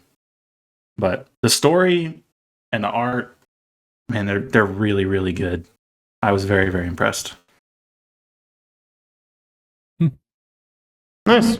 Did it come out in 2026? Oh yeah. Okay, Oh, nice. Game of the year. Game of the year so far? Game of the year. I mean, it's mine so far. Best I game of the haven't year? played any games released in 2026 Neither yet, have so- I. That's you guys too. It sounds like great. No, I haven't played it yet. Chad, have you been playing any games? Oh my god, you couldn't possibly guess what I've been playing. Just Arc Raiders. The notes are empty, so I can't guess. I assume that meant he's only been playing Deadlock because it was always mentioned. Yeah. Already mentioned. No, I've been playing That's fair. a match of Deadlock and Arc Raiders. Yeah, that's how it's been going. Exactly. They added a new project. You could, I think it's to just kind of give PvE players a little bit more to chew on. Go through and build different various arc, and it's a trophy case you build out. Which I was assuming, I was like, damn, I'm about to build out this trophy case, and I'll be able to like choose like different arc components that I'm gonna like present, like have in my like raider room and stuff. No, you just it goes from like smallest arc to biggest arc in the project, and like, you know, queen, matriarch, etc. at the end, and then it's just like, here's the thing, and it shows all the things that you killed. So cool, I guess. A lot of people are holding It's on fun. to that because it carries over through the expedition, which is coming up soon, the wipe. And it's going to allow you to have the snap hook blueprint, 300,000 space coins, some other like good stuff, but I just completed it because I'm doing the wipe. I want to do the wipe and like play the game, like, and discover stuff and stuff like that. Do people use the snap hook a lot? Oh The one that everyone wants? Okay. Oh yeah. If you're a PvPer, then yeah, snap hook is like a must. Okay. And there's like I don't know if they'll ever fix it. It's kind of like a exploit in the game where you can use the snap hook and then like while you're going through the air, you just slide it to your safe pocket to where like you can get towards enemies like faster, better, but then like not lose the snap hook. So yeah, I've used that a couple times. It feels pretty nice. Yeah, Ark's just it's a good time. I'm curious to see. It seems like there's been like a content drought. I mean, honestly, they had like a really aggressive start, and I'm sure they're waiting to see like what Marathon does to respond to it, because I think they have like they already released a roadmap and stuff like that, and they have some stuff planned. It just seems like there's a lot that they're holding on to that they're just not like they want to wait till Marathon drops to keep the their player base. So Everyone's scared of Marathon. Yeah, that's why GTA. I didn't think it was gonna be this way, but like Marathon is looking pretty decent, especially if you're into the PvP. If you're into the PvE, I don't think Marathon's that great. Arc Raiders is definitely your go-to if you're in the PvE side, especially because of the away matchmaking works in Arc Raiders. So you get like 5 to 8 matches in Arc Raiders without shooting another player, and then it will put you in very friendly lobbies. And the second you shoot back at somebody or shoot somebody, it puts you in like a mid-tier aggressive lobby, so you have to like question everything. And then if you shoot another person in the next raid, it sends you into like the sweaty PvP, like it's crazy. You're just fighting all the time lobbies. Yeah, so I don't really know where I was going with that, but Arc Raiders fun game, and that's what I've been playing. It was something to do with Marathon, comparing it to Marathon. Oh yeah, Marathon. Marathon is definitely just going to be shoot on site PvP. Like that, it feels. Maybe because it's first person or like I don't know. It just feels like it's gonna be your typical just PvP extraction game. When Arc kind of broke the mold there and like kind of went away from the norm and had like the PvE elements and stuff like that. So I'm very interested to see the content that Arc Raiders provides. I probably will try Marathon just to see what that's all about. If it's like Tarkov Light, that'd be pretty cool. My biggest gripe with like Tarkov was just Tarkov was that I felt like I'd have a PhD to understand even building out my kit to play that game, and then I would die out of nowhere by like one shot, and so it's like it just wasn't worth it for me. But extraction shooters are kind of fun. There's that nice dopamine hit, when you find the items and you bring them home, and there's also the very high highs and the very low lows, such as when you're inventory values 210,000 and you are moving like a snail because you're over encumbered, and then an enemy comes around the corner and you're like, well, guess I'll die. Good stuff. Arc Raiders. What about you, Alex? Yeah, thank you, Caleb. Thank you. Speaking of 2026 Game of the Year contenders, I played Big Hops. Big Hops. It made me make a new section in our spreadsheet for 2026 Game of the Year contenders, and I put it in there because I just had a blast with this game. It is like a old school 3D platformer. You got frog mechanics. You got a long tongue that you can swing off of. Frog mechanics, huh? That kind of thing. Like if your car breaks down, you eat bugs and such. You can do big hops. Frogger. You can do big hops. There's like a storyline, which is kind of cool. I'm not just used to that, really. Like in a 3D Mario platformer. Games with storylines. Wild. disgusting. I feel like Mario's like technically got a storyline, like the princess gets kidnapped and you go stop Bowser or whatever. But the princess is in another castle. This one's got like full voice acting writing and all that kind of stuff, and it's just a good time. Like the movement is super smooth. You can chain together a bunch of different mechanics and do some crazy stuff. There's a bunch of gimmicks for each area to make the gameplay fresh. And it's got some of that like Mario 3D platformer stuff in there. It's got like the long jump and like the crouch jump, and it's got even some like Mario Galaxy stuff. There's some stages that gravity goes all weird. So is it like Galaxy where it's more like linear, or is it more like Odyssey where it's more like a collectathon, or like 64 where it's a little bit of both? It is. I would call it mostly linear. Okay. But there are definitely some areas that open up and you can explore. And there's an element to collecting stuff. Like you get badges, like Boy Scout badges, basically. If you collect enough of this resource, like there's a dude that gives you a badge for however so many. And the badges give you like passive upgrades. So like you can slide faster, or like you start with more health, or you get more money from killing dudes or something, like stuff like that. It almost sounds a little bit like, I don't know if you ever played A Hat in Time. People compare it to that, I think, but I have not played that one. It's really good. If you like 3D platformers, definitely check that one out. It's mostly the movement that pulls me into this one. I don't really care so much about collecting as much, but well, Hat in Time isn't really a collectathon, but okay. Yeah. Yeah, maybe I'll have to try it. I mean, you convinced me to install Big Hop, so if it is anything like A Hat in Time, which it does sound similar to me, it's small, kind of mission based, emphasis on movement rather than collecting. Yeah, I like that shit. Yeah, there's definitely there's a couple different worlds you travel through, and it's pretty focused on like the direction you're going, and you have an objective to get to at the end. Sure. Like pretty linear. Nice. Okay, yeah. I mean, I'm into that. I like Super Mario Galaxy, but it does reach a point. Sorry, not Galaxy. Odyssey. Reaches a point where it's just like, all right, there's too many. I'm done. I got 100 moons or whatever. Yeah. You tell me there's 300 more. I'm tapping out though. Yeah. I got as many as I want. But a linear series of challenges. I can do a linear series of challenges.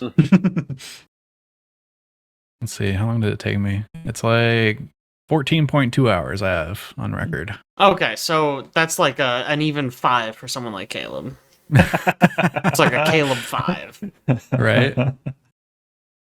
I also say the developer is super cool. At one point, I had a bug, and I didn't see anybody talking about it. It's a frog. Oh my gosh. Of course there's going to be a lot bugs. Of flies around. Yeah, Alex, please. There was a bug I kept on running into that would ruin the game. Like I'd have to restart the game to get out of it. And I posted about it in the forum because I didn't see anybody else talk about it. And then within like 3 hours, dude had a patch out that fixed it. Wow. I was like, okay, guy. That's pretty cool. I see you. Yeah. Is it single dev? It is. There's a bunch of other people that have contributed, but I think it's mainly one. Primarily one guy. Okay. I see developer Luckshot Games. He has made Big Hops and the Big Hop soundtrack, and something called Sausage Sports Club. Which, okay. Oh no. I'm thinking maybe for stream next year. I don't know. Okay, maybe not. This doesn't look good. I told Caleb at one point there's somebody that worked on character design for it, and I forget who it was. It was important though. I don't remember. Great. Gosh, don't even listen to what I tell you. You didn't listen to what you told him. Yeah. You're the one who played this game. I haven't seen the character designs. Yeah, okay. There's like a pretty popular cartoon, and the artist for that cartoon did the character designs for the game. What's the cartoon? Yeah, that's what I'm trying to remember. Jesus Christ. Yeah, we have a really good artist. He's the most popular. He did that show. Yeah. Everyone loved it. It was amazing. Should I just start naming cartoons? Yeah. It looks kind of tell like... me it was the BoJack regular Horseman. show. I'd forgive you for being like, oh, that show. I'm getting kind of Gumball vibes. Amazing World of Gumball. No? No. Don't know what that is. It's a cartoon. It's pretty popular. Don't worry, Jake, I've Adventure heard of it. Time. It's Is not it SpongeBob? Adventure Time, but it's like close to that. Rugrats. Okay, Caleb did already say this, but regular show. No. Neon kind of Genesis similar. Evangelion. It's gotta be that one. I'm It is getting that big one. Evangelion vibes from Big Hops. For Yep. sure.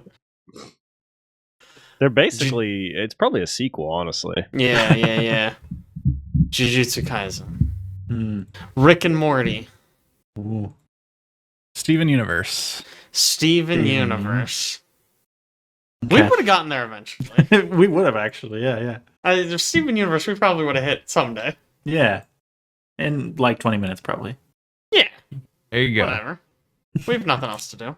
And there's like a bunch of people that contributed voice acting, and there's Oh my like God. some other Is stuff. Charlie in this one too? No, but that would be Damn. fun. The other thing I put on here, AI Limit, is a Souls-like, and it's really good. It came out last year. And really good. about elevators, listen, I get it, Souls games, elevators, they're cool. I don't need the elevator to be persistent in where it is. Yeah. If I end up back where the elevator started somehow, I don't need it to be back at the top Yep. and me hit the button and wait for it to come down just so I can ride it back up. Hate that. It doesn't like add anything for me. I can't tell you how many times in a Souls game I've lost all my souls because I rode an elevator up, or probably rode an elevator down, died, and then ran back onto where the elevator is supposed to be, fell down a pit and went, right. I hate elevators. Elevators suck, dude. Take no more elevators. Elevators, I feel like they just help level design so much for a game like that. Listen, we need to roll it back to, back in the old days when they couldn't do different heights of things. Yes. Why just everything in one 2D plane, please? That just tricks us into thinking it's 3D. Yeah. That's what I like.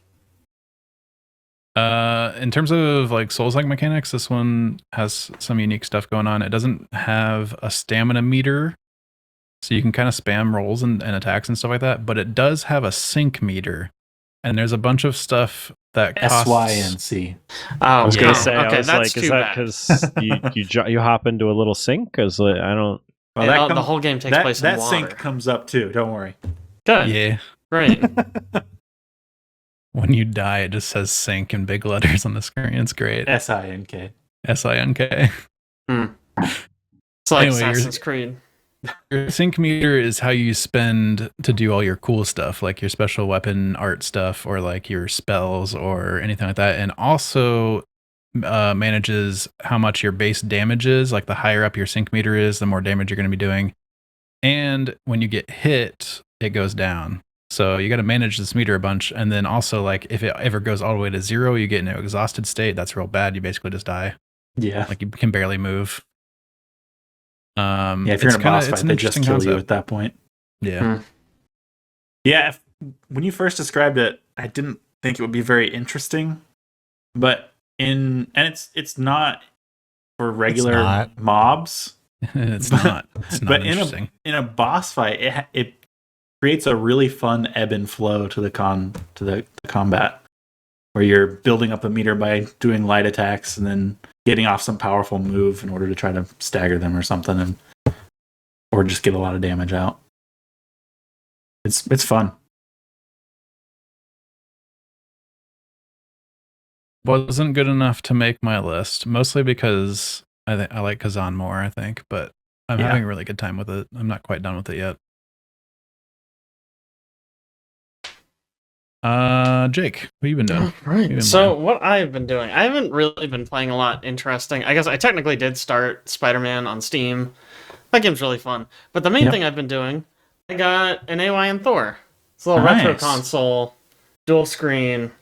I've been tinkering with this. I've got my front end all set up. I don't know how well you guys can see that. Pretty well. All my emulators set up. I've got a front end installed.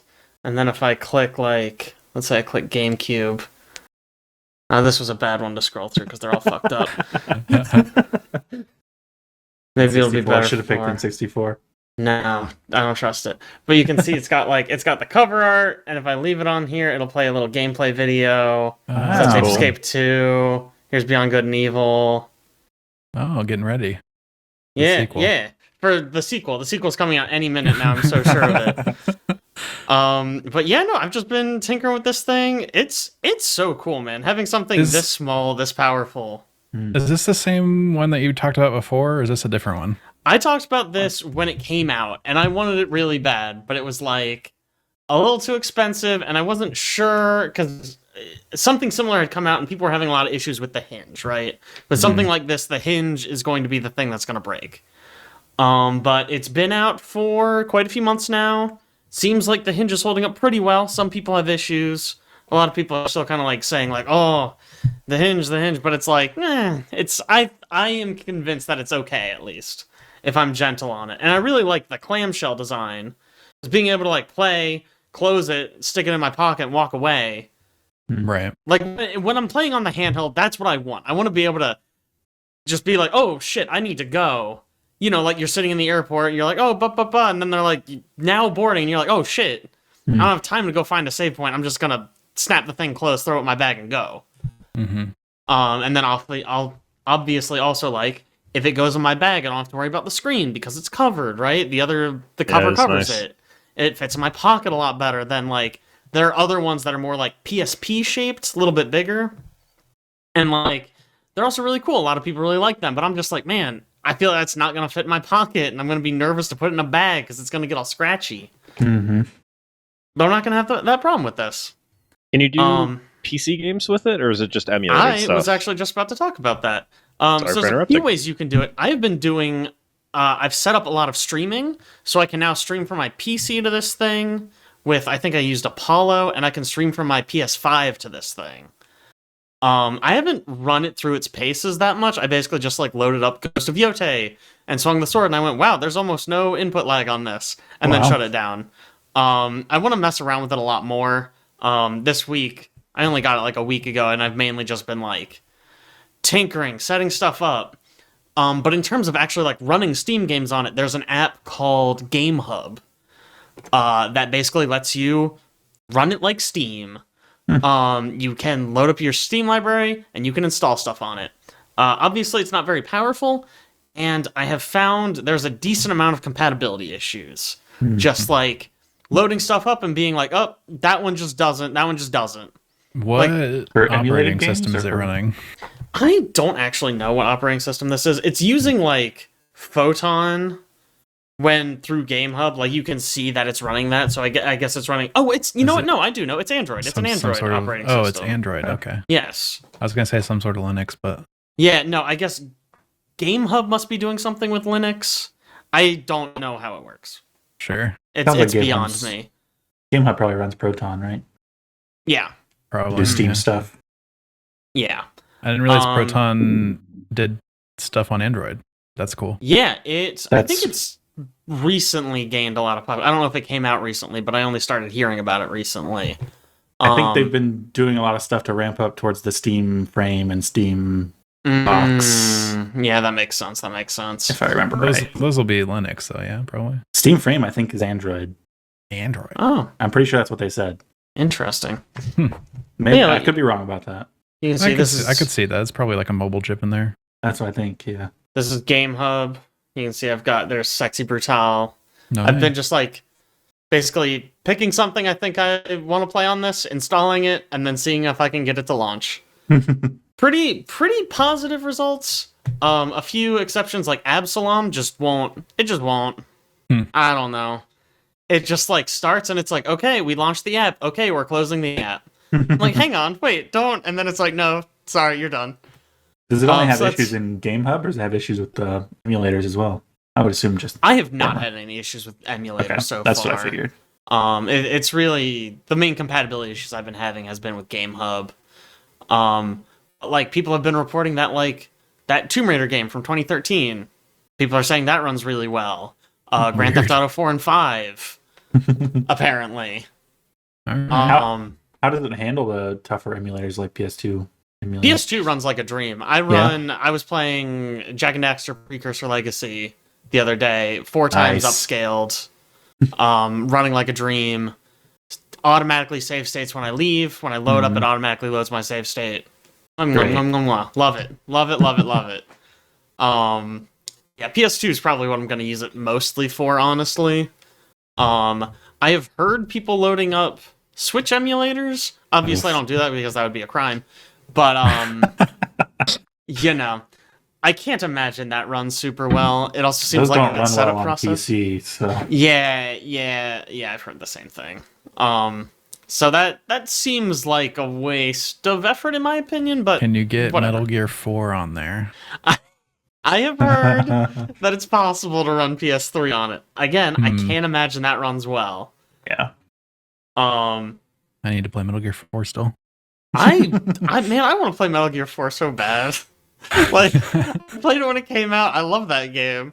But now it's just like I'd have to hook up my PS3, and I know my PS3 is not gonna run well. Like, Yeah. the last time I tried to use it, I tried to play Uncharted 3. It started loading, and then it never stopped. I just had to turn it back off. I was like, all right, maybe I just don't use this anymore. Maybe this is just dead. Man, remember when they did backwards compatibility? Oh yeah. That was cool. I mean, PS5 is backwards compatible with 4. Yeah. It's just 3 that they did that cell architecture, and now everyone's just like, yeah, we don't really know how to make that work. Oh, That's man, just impossible. Something cool I heard about the PS3. I think it's the PS3. I think I'm right. The audio processor in the PS3 was the brains of the PS1. Like they still had a bunch of CPUs for PS1 that they weren't using. That became the audio processor. That's hilarious. Wow. That's really cool. That's great. Yeah. But yeah, no, I will probably report back next podcast with actually running some of those higher end games on it. Mostly like literally, I'll just like work and I'll just like start it, be like, oh, okay, download Tomb Raider. I'll go and I'll like work and I'll come back and I'll be like, okay, let's see if we can get it to run. So I will report back with performance. But yeah, I've been absolutely loving this fucking thing. So cool. How much was it, if you don't mind me asking? So it depends. They have a bunch of different SKUs. I think the lowest is like 200. Let me pull up the site. But that has a weaker processor in it. I think the cheapest one that has the best processor. Basically, they all have. Jesus Christ, what am I saying? Let me just pull up the website. They also just boosted their prices because RAM is a nightmare. Yeah. Oh no. So Checks right out. now, the light model that has a slightly weaker processor is 250. So the lowest model that has like the good processor is 309. Okay. And then as Not you bad. go up, Yeah. it gets more RAM and more internal storage. Okay. So it's 8 RAM, 128 gig, and the highest has 16 gigs of RAM and a terabyte of internal. Does Dang. it take an Is SD it- card? Yeah, It I was about does to say, take an does it have SD card as expansion? well. Okay. Good. Yep. Yeah. Can Mhm. you put an SSD in there, or is that not upgradable? I don't think that's upgradable. Okay, just the SD card. Yeah. I mean, you might be able Nice. to pull it apart and do something, but I'm not pulling it apart. No, it's not upgradable. Okay. It's soldered onto the board. That makes sense. Makes sense. Okay. Nice. Cool. Ben, what you been up to? Well, I started up a new run of Stardew Valley. New run. Yeah, playing some multiplayer with a friend who just got it for the first time. Nice. So we're just playing vanilla on Nintendo Switch because that's what he's got it on. I heard a new expansion's coming out for that. They've Adds 2 got, new romanceable people. they haven't announced a release date yet, but they are going to be. They definitely will be releasing a 1.7 patch, which includes 2 new romanceable NPCs. Do you know- I don't does know that a ton mean- about it. I don't know if they've done a patch like this before, but does that mean that a previously unromanceable person is now romanceable, or there's a new NPC? I kind of don't assumed the former, know. but I don't know. I wonder if you I- can finally romance the homeless guy. That's what I want to do. I think, if I remember correctly, it's. I don't know if this was confirmed or just heavily assumed, but I've heard people talking as if they're going to make 2 characters that already exist romanceable. Okay. I mean, that's the version that makes more sense, right? Like, the version that's not going to be a nightmare to create. Yeah. Well, I don't know. He's done some crazy stuff before. I mean, I don't know, Jake. I know you played some Stardew Valley. I don't know how far you got into Very it, little. but like they back around patch like 1.4, I think he added just an entirely new island that you can sail to in post game content with it's a whole. Basically, he's released an entirely new DLC map. Like, yeah. it's insane the amount of content he's released for free in this thing. because all of them are just free patches. But that's been fun. I also booted up. There's a pretty popular mod for it called Stardew Valley Expanded that adds a lot of new NPCs and content, and I got that set up on my PC, and I think Liz and I are going to try playing some of that. It's like a Team Cherry situation where he made so much money on Stardew Valley that he's just chilling, working on it. I think so. he was a single person dev. I think he's tapped people a little bit in the patches, like for like music or things like that, but it's still mostly a single person dev. He's working on a second game, but he's been working on it forever, and he's just so successful. He's just like, yeah, I'm just gonna. It's like 6 times now. He's been like, I'm done with I'm done working on Stardew Valley, and I'm gonna focus on my new game. And then like a year later, he'll be like, yeah, I got kind of bored, so I just released an entirely new patch with new content. Great. And people like, I've seen people be like, are you worried you're releasing too much? You're gonna bloat the game? And he's like, yeah, I don't really think I've released anything too crazy for bloat. I mean, I'm trying to be careful about it, but yeah. he just seems to be like chilling. I mean, Stardew Valley is like the popularity of that game is insane. I mean, I imagine he has enough money he could retire. Yeah. Off of just Stardew Valley. Like beyond just like obviously the game sold a lot, but like merchandise. Yeah, I mean, as of I know as of 2024, Stardew Valley had sold over 41 million copies. Yeah, that's a lot of clams. Like, and this is a game that one guy made. Like, it's insane. It's wild.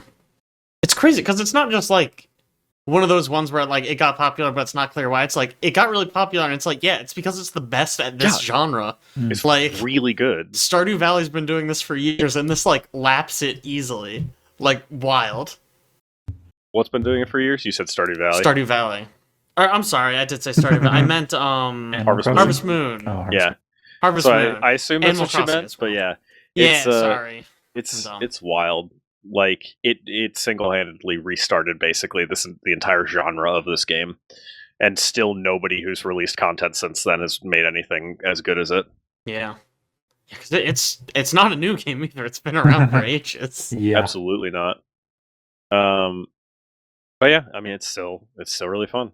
I haven't played a game in a while, and they released a patch a pretty big patch in 2024, with a bunch of new content. So I'm like playing through, and I'm like, shit, I don't know what any of this stuff is. This is new. Like just little things that like I thought I had this game down pat, and then I was like looking through Reddit, and I was like, oh, what are people doing for like money and things like that? And they're like, oh, you got to go pick up the fish smoker so that way you can double the price of your fish. I'm like, you can smoke the fish now? What? Since when? And then it's like, oh yeah, you can buy like recipes for crafting materials in shops now. I'm like, you used to be able to do that. It's wild. It's still fun to play. Game's 10 years old as of this month. Nice. Wow. What other game were we talking about that's 10 years old? What did we just say? Yeah, I don't remember now. Boy. I'm having a senior moment. This is embarrassing. Was it when we were talking about the Ubisoft games? Did something released 10 Probably. years ago? Overwatch is 10 right. now. Overwatch is, yeah. Well, when did Overwatch actually come out?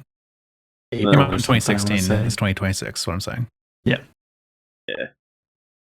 And then the other thing I've been playing is Tainted Grail: The Fall of Avalon, which was a 2025 game, and I'm really mad I didn't play it in 2025 because it would not have beat out Expedition 33, but it would probably be my number 2.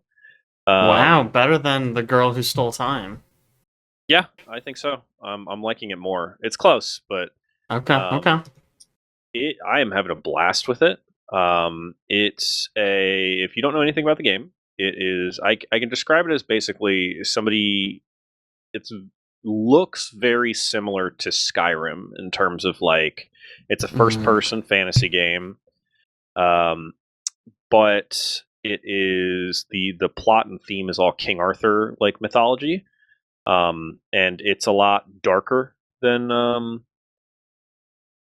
Skyrim. I've seen a lot of people describe it as basically it's basically if somebody mashed Skyrim and Dark Souls together, like in terms of like Dark Souls vibes, but Skyrim like first person and gameplay. That being said, I think the combat is massively better than Skyrim's was. The melee actually has like parry mechanics. It has like block timing.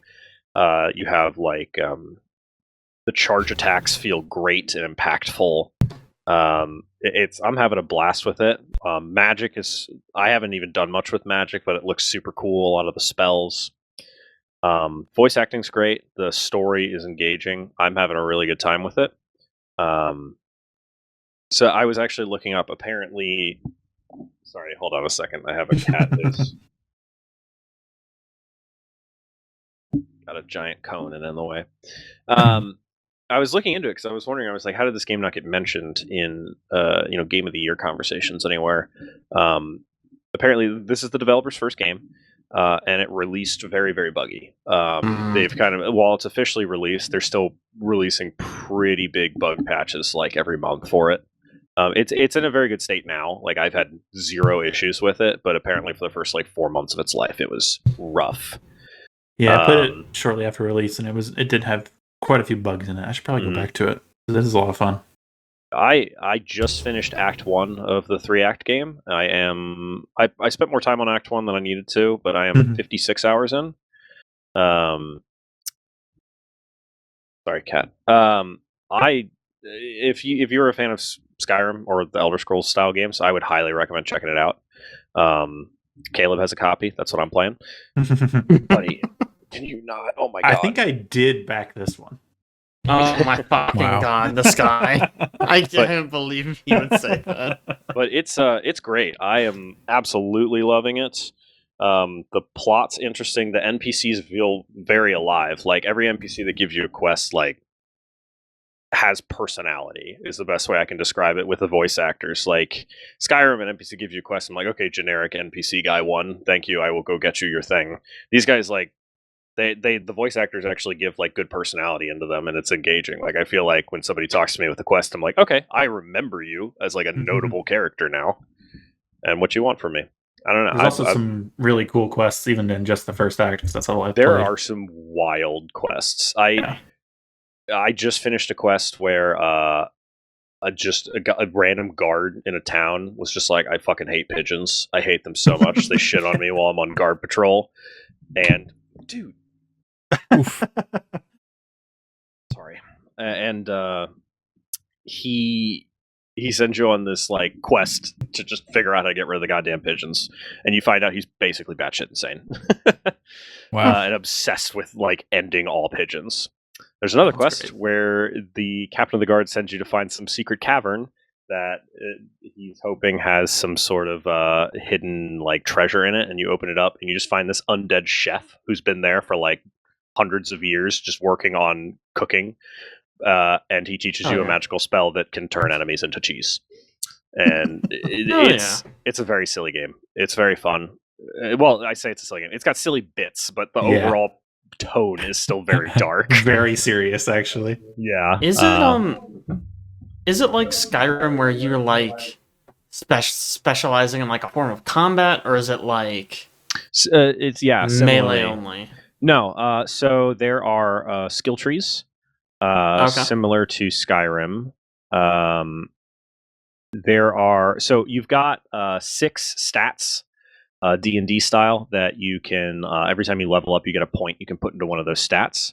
And each of those stats has like 3 to 5 skill trees inside of it based on that stat. And you can take the skill tree stuff regardless of how many points you have in the stat. But the higher points increase how effective they are. Nice. But combat styles, I mean, you've got big 2-handed weapon for melee. You can dual wield 1-handed weapons. You can go daggers. There's bows. There's magic. There's lots of different types of magic. There's summoning. There is just straight up blasting magic. There's healing magic. You can do full stealth archer like Skyrim if you really want to. There's stealth perks. Very, very similar style in terms of leveling. I remember right, I was playing a cold magic with a dagger. So, a cold spell thief, you might No Cold say. spell. way. You're killing me. Cold spell No thief. way. I was trying to think of how to get to that joke, and you just You beat just me made it to happen. it. I got you. I'm playing just a pretty generic, just a heavy armored two-handed weapon fighter. I found they're the weapons you find make them pretty unique weapons.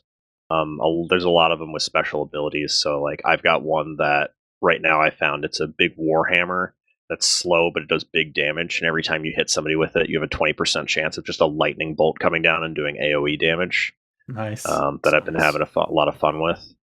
But I'm thinking about switching my build over to. I found a great sword that inflicts bleed damage with every hit, but very slowly does damage to you. It does like 1 damage to you with every hit.